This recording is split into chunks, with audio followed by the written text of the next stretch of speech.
Konting oras tumatawag ka sa number ko. Alam kung di ka magpa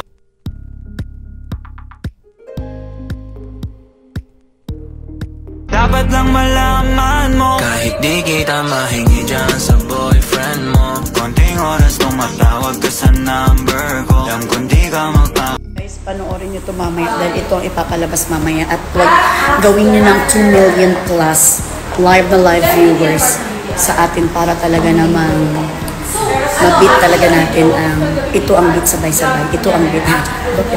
Pabilis na pabilis.